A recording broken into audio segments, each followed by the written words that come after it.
നരേന്ദ്രൻ മകൻ ജയകാന്തൻ വക എന്ന സത്യനന്തിക്കാട് ചിത്രത്തിൽ നായികയായെത്തി തെന്നിന്ത്യ കീഴടക്കിയ നടിയാണ് അസിൻ. ഒരുപാട് കളികൾ കണ്ടിട്ടുണ്ട് അസിൻ. തെന്നിന്ത്യയിലെ വിജയ്, അജിത്ത് അടക്കമുള്ള സൂപ്പർ താരങ്ങൾക്കൊപ്പം അഭിനയിച്ചു അസിൻ. സൂര്യയുമായും അഭിനയിച്ചു. അസിൻ തെന്നിന്ത്യയിലെ ഹരമായി മാറി. ശരീര പ്രദർശനം അധികമൊന്നും നടത്താതെ അസിൻ തെന്നിന്ത്യയിലെ ഹരമായി മാറിയത് ചരിത്രമാണ്. പക്ഷേ അസിന് മറ്റൊരു ചരിത്രമുണ്ട്. തെലുങ്കിൽ പോയി കൈപൊള്ളിയ ചരിത്രം. തെലുങ്കിൽ അസിൻ എത്തുമ്പോൾ അവിടുത്തെ വലിയ നടനായ ബാലകൃഷ്ണ, NTRന്റെ മകൻ ബാലകൃഷ്ണ, നമുക്ക് ബാലയ്യയുടെ ചിത്രങ്ങളിൽ തുടരെ തുടരെ അസിന് അവസരം ലഭിച്ചു. അന്ന് ബാലയ്യ വലിയ നടനാണ്. ഇന്നും ബാലയ്യ തെലുങ്കിൽ വലിയ നടൻ തന്നെ.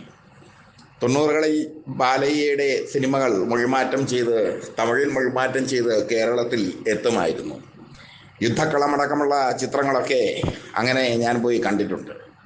ബാലയ്യയുടെ ഡാൻസും ബാലയ്യയുടെ ഫൈറ്റുമൊക്കെ അന്ന് ഞങ്ങളുടെ ക്യാമ്പസിൽ ചർച്ചാ വിഷയമായിരുന്നു.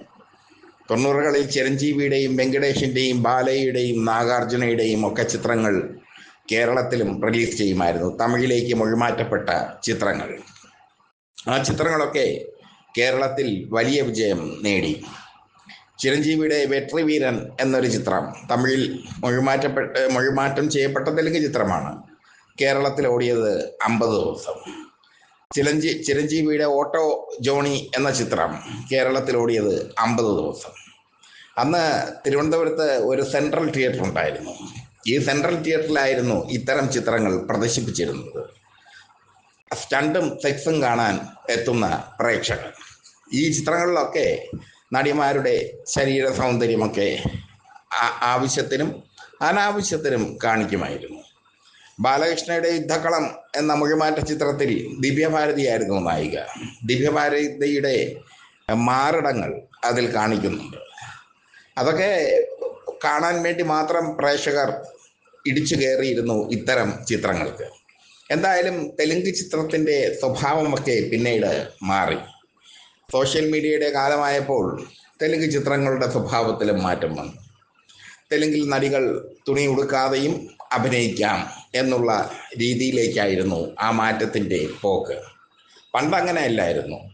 തമിഴ് ചിത്രങ്ങളെക്കാൾ എത്രത്തോളം തുണി അഴിക്കാം തെലുങ്കിലെത്തിയാൽ എന്നതായിരുന്നു നായികമാർക്ക് സംവിധായകരും നിർമ്മാതാക്കളും കൊടുക്കുന്ന ഡിമാൻഡ്. അത് സ്വീകരിച്ച നായികമാർ ഒരുപാടുണ്ട്, സുമലത അടക്കമുള്ള നായികമാർ. എന്തായാലും അസിനെ തെലുങ്ക് നാട്ടിൽ കൈപിടിച്ചുയർത്തിയത് ബാലയ്യയാണ്, ബാലകൃഷ്ണ എന്ന ബാലയ്യ. ഇരുവരും തമ്മിൽ ലിവിങ് ടുഗദർ ബന്ധത്തിലായിരുന്നു എന്ന കാര്യം എത്ര പേർക്കറിയാം? അക്കാലത്ത് മാധ്യമങ്ങൾ, തെലുങ്ക് മാധ്യമങ്ങളും തമിഴ് മാധ്യമങ്ങളും ചില മലയാള മാധ്യമങ്ങളും ആഘോഷിച്ച ബന്ധമാണ്. ബാലകൃഷ്ണയുടെ സ്റ്റെപ്പിനിയായിരുന്നു അസിൻ. അസിനും ബാലകൃഷ്ണയും ഒരുമിച്ചായിരുന്നു താമസം. ഇരുവരും ഒരുമിച്ച് കുറച്ച് ചിത്രങ്ങളൊക്കെ ചെയ്തു. പിന്നീട് ബാലകൃഷ്ണയെ കൊണ്ട് അസിന് സഹികെട്ടു എന്നാണ് അറിയുന്നത്. കാരണം അയാളുടെ സ്വഭാവം തന്നെയാണ്.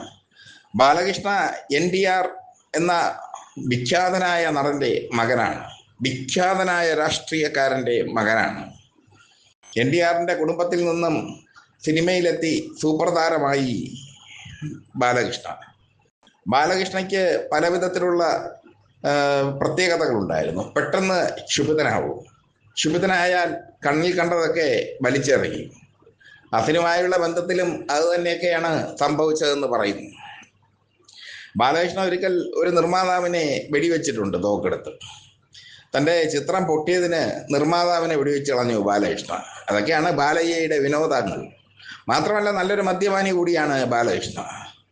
മദ്യം ബാലകൃഷ്ണയെ ഒരിക്കലും തോൽപ്പിച്ചിട്ടില്ല. കാരണം മദ്യം കഴിക്കുന്നതോടൊപ്പം തൻ്റെ ശാരീരിക ആരോഗ്യം നിലനിർത്താനും അദ്ദേഹം ശ്രമിച്ചിട്ടുണ്ട്.